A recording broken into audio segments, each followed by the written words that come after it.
দুয়ারে ল্যাম আছে তো আমি তো আগুনের আমি তো মামিতে মরে যেতাম এই টাইমটা আমার আমি যে মামিকে আটকাতে বসছিলাম সেটাই মরে যেত আমার অবস্থা হয়েছে।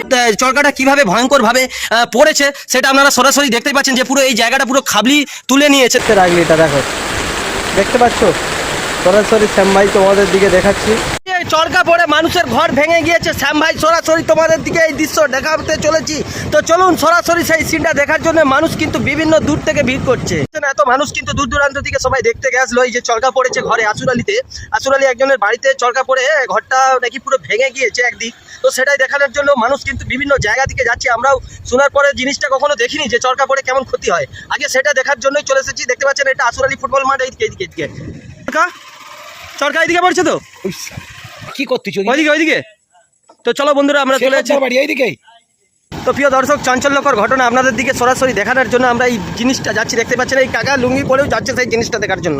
তো আজকে কিন্তু ভয়ঙ্কর বৃষ্টির সাথে দুপুর থেকে কিন্তু প্রচুর বাজ পড়েছে বন্ধুরা। তো চরকা পড়েছে, কিন্তু আমরা অনেক চরকা পড়তে আওয়াজ পাই কিন্তু কখনো দেখিনি যে চরকা পড়ে এরকম ক্ষতি হয়। তো চলো তোমাদের দিকে দেখানোর জন্য দেখতে পাচ্ছেন বাইক নিয়ে কত দূর পর্যন্ত যাচ্ছে এই দাদাকে ধরে।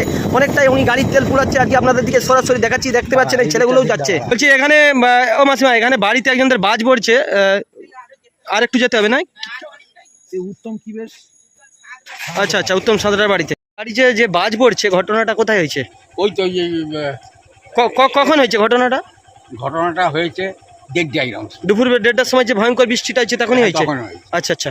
তো চলো বন্ধুরা, দেখতে পাচ্ছেন অনেক মানুষকে জিজ্ঞাসা করে গ্রামগঞ্জের ভিতর দিয়ে যাচ্ছে, কিন্তু কি ক্ষতি হয়েছে না হয়েছে সেটা আমরা এখন জানি না। অনেক গিয়েই জানতে পারবো। মানুষের কাছে কিন্তু বহুত একটা ছড়িয়েছে যে এরকম বজ্রাঘাত পড়েছে, একটা মানে ঘর ফেটে গিয়েছে। এই জিনিস দেখিনি এর আগে। আচ্ছা।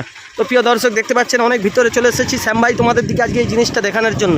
তো দেখতে পাচ্ছেন আমরা প্রায় বাড়ি থেকে 5-6 কিলোমিটার ভিতরে এসেছি বন্ধুরা। দেখতেই পাচ্ছেন আপনারা সরাসরি সেই দৃশ্য। আর খুব শিগগিরের মধ্যে আমরা চলে এসেছি। কোথায় বাজ পড়ছে গো? তো দেখতে পাচ্ছ বন্ধুরা প্রচুর চাঞ্চল্য ছড়িয়েছে এলাকায়। এই জিনিসটা আমরা দেখার জন্য এসেছি। শ্যাম ভাই তোমার দিকে হাসো কতটা ভিতরে। তো দেখতে পাচ্ছেন বন্ধুরা বিভিন্ন দূর থেকে কিন্তু মানুষ দেখার জন্য ভিড় করছে এবং এলাকায় চাঞ্চল্য ছড়িয়েছে। বাড়িটাতেই রয়েছে। তো আগে আমরা জেনে নেবো বাড়ির মালিকের থেকে যে ভিডিওটা করা যাবে কেননা এটা যে ফেসবুকে ছাড়া হবে সব টাকা দিয়ে। কখন পড়ছে ঘটনাটা, কখন হয়েছে? 1:30 সময়। তো প্রিয় দর্শক দেখতে পাচ্ছেন এই বাড়ির উপরেই কিন্তু একদিকেই মানে পড়ে গেছে, ছাদটা পুরো ফেটে গেছে নাকি? হ্যাঁ, ওই চিলা ছাদটা পুরো ফেটে গেছে। বন্ধুরা আমরা যাচ্ছি সরাসরি সেই জায়গাটা দেখানোর জন্য। দেখতে পাচ্ছেন এলাকা থেকে সব মা মাসিরা দেখতে এসেছেন এই দৃশ্য। মানে এই একটা ঘটনা, এরকম ঘটনা কিন্তু কখনো দেখা যায় না। আপনারা সরাসরি মানুষের কিন্তু ভিড় লেগেছে, একদম সরাসরি দেখাচ্ছি আপনাদের দিকে কোলাঘাট থেকে শ্যাম ভাই যে দেখার জন্য এই জিনিসটা দূর দূরান্ত থেকে মানুষ এসে আপনারা দেখতেই পাচ্ছেন সেখানটা। সেই জায়গাটা আমি বারবার দেখানোর চেষ্টা করবো। আপনারা সরাসরি দেখতে পাচ্ছেন এই জায়গাটাতেই কিন্তু সেই বাজটা পড়ে কিন্তু বিরাট একটা ভয়ঙ্কর ক্ষতি হয়ে গিয়েছে। দেখতেই পাচ্ছেন একদম পাকা ঘরের ছাদটা পুরো ফেটে গিয়েছে, মানে উপরটা চালার কোনটা দেখতেই পাচ্ছেন। আর কোথায় ক্ষতি হয়েছে? তো বিভৎস ধরনের ঘটনা আপনারা সরাসরি দেখতেই পাচ্ছেন শ্যাম ভাইয়ের ক্যামেরা। এই জিনিস কিন্তু আপনারা দেখতেই পাচ্ছেন, দেখতেই পাবেন না। তো দেখতে পাচ্ছেন চরকাটা কিভাবে ভয়ঙ্কর ভাবে পড়েছে সেটা আপনারা সরাসরি দেখতেই পাচ্ছেন যে পুরো এই জায়গাটা পুরো খাবলি তুলে নিয়েছে। দেখতে পাচ্ছেন একটা ভয়ঙ্কর বিপজ্জনক ঘটনা। তো আমি ওনাদের পরিবার থেকে জানবো যে কিছু বিপদ আপদ হয়েছে বাকি। আপনারা বারবার দেখার চেষ্টা করুন যে জিনিসটা দেখাচ্ছি আপনাদের। আমরা সবসময় কিন্তু দেখতাম, আমি এই প্রথম জিনিস দেখলাম যে চরকা পড়ে এরকম পর্যন্ত একটা পাকা ঘরের মেঝাকে ফাটিয়ে দিয়েছে। আপনারা দেখতেই পাচ্ছেন সেই দৃশ্য সরাসরি। এবং আরও কিন্তু গ্রিল টিলির সাইডে যে ছিল জিনিসগুলো সেগুলো কিন্তু ভেঙে গিয়েছে। এখানে পাশাপাশি দেখতেই পাচ্ছেন আপনারা আরও মানুষের ঘরের সব সিমেন্ট বালি ভেঙে রয়েছে। কী ক্ষতি হয়েছে পাশাপাশি সেটা আমরা জানবো, এখনও জানতে পারছি না যে কী ঘটনা হয়েছে। আপনারা প্রিয় দর্শক দেখতেই পাচ্ছেন এগুলোই কিন্তু ভেঙে পড়েছে। দেখতে পাচ্ছেন সেই দৃশ্য। আর মানুষের কিন্তু এখনও ভিড় করছে আর এখানে এলাকায় কিন্তু চাঞ্চল্য ছড়িয়েছে। একজন দাদা ভাইকে পেয়েছি, তো ওনার থেকে জানবো ঘটনাটা কখন ঘটেছে। ঘটনা ঠিক দুপুরবেলা, দুপুর 2টো নাগাদ, 1:30-2টো নাগাদ ঘটেছে। আর বজ্রাঘাত পড়া মাত্রই পুরো বাড়ি লাইট অটোমেটিক জ্বলে উঠেছে। সমস্ত আশাপাশি এলাকার যত বাড়ির লাইট পাখা সবারই মোটামুটি কিছু ইনভার্টার কিছু না কিছু সবই পুড়ে গেছে। প্রচুর ক্ষতি হয়েছে। হ্যাঁ। এখন ঘরটা পড়ছে, ঘরটা কি পুরো লড়ে উঠছিল? ঘরটা কেঁপে উঠছিল আর কি। তো বিরাট একটা ভয়ঙ্কর। কারো ক্ষতি হয়নি তো মানুষের? না, মানুষের সেরকম কিছু ক্ষতি হয়নি।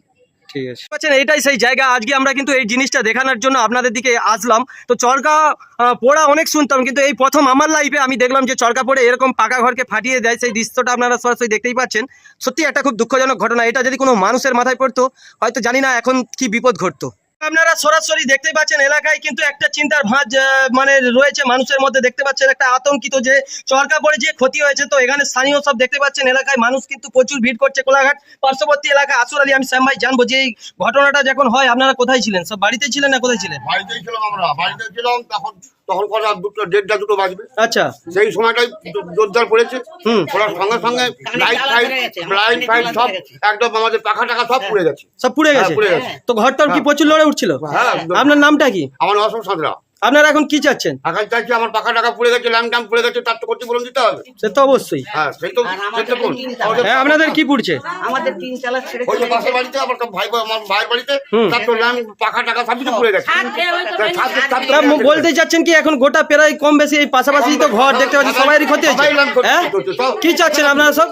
পাশাপাশি সব সবাই ক্ষতি হয়েছে। কি চাচ্ছেন আপনারা? সবাই ক্ষতি হয়েছে। তো দেখতে পাচ্ছেন মানুষের মধ্যে কিন্তু একটা চিন্তার ভাঁজ। কোনো মানুষের ক্ষতি হয়নি তো? আশেপাশে যে কতগুলো ঘর আছে হ্যাঁ, আমার তালা ধরে গেছিল। আচ্ছা। দুয়ারে ল্যাম্প আছে তো, আমি তো আগুনের আমি তো মরে যেতাম। হ্যাঁ? এই টাইমটা আমার হতো, আমি আটকাতে বসছিলাম। সেই টাইমে মরে যেত আমার অবস্থা হয়েছে। মানে এমন ভয়ঙ্কর হবে। আমি গেট হয়ে গেলাম আমি। তারপর কখন বুঝতে পারলেন যে এরকম ঘটনাটা এখানে ঘটছে? 10 মিনিট পরে তো দেখলাম আমার ছেলে বলছে যে মা আমার ছাদে পড়ে গেছে। আমি আমার অবস্থা হয়ে গেছে যে হ্যাঁ মা, কিছু করার নেই তখন। ছাদে বলে কি বলবো আর? মানে পাশাপাশি সব টিভি যা ছিল সব পুড়ে গেছে বলতে চাচ্ছেন? পাশাপাশি কারো ক্ষতি হয়নি জানো, সবাই পাশাপাশি কারো সবাই ক্ষতি হয়েছে। আচ্ছা আচ্ছা। বা সবাই হয়েছে, কম বেশি সবার ক্ষতি হয়েছে। পাখা টাকা পুড়ে সব সব গেছে গেছে। ভেঙে গেছে। হ্যাঁ, সে এখন সুস্থ আছে তো? এখন মোটামুটি সুস্থ আছে। ইনভার্টার এখান থেকে কি দূরে? হ্যাঁ, কালার টিভি পুড়ে গেছে। তো দেখতে পাচ্ছেন বন্ধুরা খুব একটা চিন্তার ভাঁজ রয়েছে মনে। তো দেখতে পাচ্ছেন কয়েলটা পুড়ে গিয়েছে, এরকম ভাবে চলছে। দেখতে পাচ্ছেন মানে খুবই একটা অবস্থা খারাপ। ওই সব যে পুড়ে গেল কে দিবে ক্ষতিপূরণটা? সরকার থেকে দেওয়ার ব্যবস্থা করবো আমরা চাইবো এটা। তো দেখতে পাচ্ছেন এনাদের ইনভার্টারটার পুড়ে গেছে। পাশে এনাদেরও একটা দুঃখজনক ঘটনা ঘটেছে। দেখতে পাচ্ছেন প্রায় বাড়ি কিন্তু লাইট ফাইট কেটে গিয়েছে। সামনে সরাসরি দেখাচ্ছি তোমাদের দিকে। দেখতে পাচ্ছেন এই ইনভার্টার মেশিন টাশিন সব পুড়ে গেছে। টর্চ মেরে দেখাচ্ছি, আপনারা দেখতেই পাচ্ছেন এমন একটা দুঃখজনক ঘটনা ঘটেছে আসুর আলী। কি হয়েছে আপনাদের ক্ষতি? তো দেখতে পাচ্ছেন বন্ধুরা এত বড় একটা কালার এলইডি টিভি চলছে না, মানে ঘরে আজ থেকে সিরিয়াল দেখা পুরো বন্ধ। মানে কি যে কষ্টের মধ্যে মায়েরা রয়েছে আপনারা ধারণা করতে পারবেন না। এই টিভিটা নতুনই কিনেছিল এই কিছুদিন আগে। কতদিন আগে কিনছিলেন টিভিটা? এই তো বলে 6 মাস। আচ্ছা, আজকে মন তো খুব খারাপ তাইলে। তো দেখতেই পাচ্ছেন চোখে মুখে একদম কাঁদু কাঁদু ভাব। আজ থেকে সিরিয়াল দেখতে পারবে না যে কি ঘটনা, এনার দিকে দেখলেই এগুলো আমরা বুঝতে পারি। আসুর আলীতে এরকম ঘটনা শোনার পরেই কিন্তু আমরা ছুটে আসলাম। দেখুন এলাকার আমরা মানুষের আপদে বিপদে সবসময় ঝাঁপিয়ে পড়ি। তো অনেকে ভাববেন হয়তো এখানে যে অনেকেই ভাববে যে টাকা ইনকাম আছে। টাকা নয়, গাড়ির তেল পুড়িয়ে কত মেহনত করে দোকান খুললে হয়তো এতক্ষণ ইনকাম হতো। কিন্তু মানুষের যে এলাকার সমস্যা আমরা এটা সোশ্যাল মিডিয়ার মাধ্যমে দূর পর্যন্ত পাঠিয়ে দিচ্ছি। যদি প্রশাসনকে অনুরোধ করবো যে ঘটনাটা ঘটেছে আসুর আলী যদি কিছু ব্যবস্থা করে। এলাকার মানুষগুলো দেখতে পাচ্ছেন সব মুখে একদম হাসি ফুসি নেই, একদম খুব দুঃখজনক ঘটনা। সেই জন্যই আমরা ফ্রিতে মানুষের জন্য পরিষেবাগুলো দিয়ে রাখি। এগুলোতে হয়তো বড় রিপোর্টার হয়তো খবর পায়নি, নাহলে হয়তো চলে আসতো যে ঘটনাটা ঘটেছে আসুর আলী। এটা কিন্তু উপরবালার মার, এতে আমাদের কিছু করার নেই। তবু আমরা চাইবো এলাকার প্রশাসনকে যদি কিছু ব্যবস্থা করে আমরা খুব খুশি হব নাকি।